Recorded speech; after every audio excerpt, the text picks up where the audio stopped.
Après l'orage, l'éclaircie. Cet hiver, le ministre de l'Agriculture a traversé la tempête de la crise agricole. Aux terres de Gim, Marc Fesneau a bénéficié d'une éclaircie. Le ministre démissionnaire a été élu député en juillet dernier. Je suis dans une situation un peu particulière. Je ne me sens pas inconfort, mais c'est particulier quand même. Tu es toujours ministre. Je suis toujours ministre. Et j'exerce mes prérogatives, c'est-à-dire que je gère des affaires courantes. J'ai pas eu l'impression que c'était courant en fait.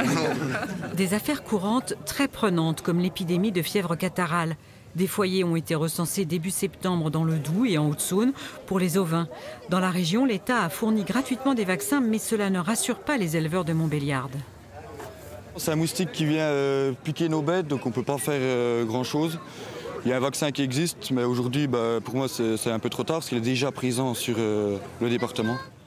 Vaches et chevaux sont les stars de cette grande fête du monde rural.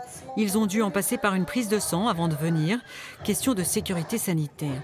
L'export du cheval comtois, de la Montbéliarde, sont des dossiers sur le bureau du ministre de l'Agriculture. Le tout est qu'ils soient en haut de la pile. Les dossiers, ils suivent. Et les dossiers, c'est pas parce qu'un ministre va s'arrêter qu'il va pas continuer. Nous, on a des projets. Si ça change de ministre, on continuera avec le futur. Un futur ministre qui devra suivre le travail des sénateurs. Depuis la dissolution, la loi d'orientation agricole est en jachère au Sénat.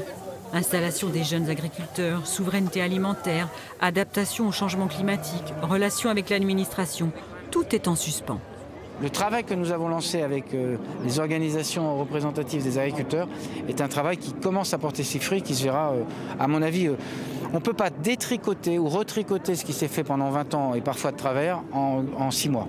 Donc, je comprends absolument les impatiences. Je dis qu'on a fait un bout du chemin et que la loi a besoin d'avancer parce qu'il y a des éléments qui nécessitent de la loi, mais qu'on est en tout cas sur le bon chemin. Une route encore juchée d'obstacles. Le budget du ministère de l'Agriculture sera-t-il à la hausse ou à la baisse? Soumis aux caprices de la météo, les agriculteurs doivent aussi faire face aux turbulences politiques.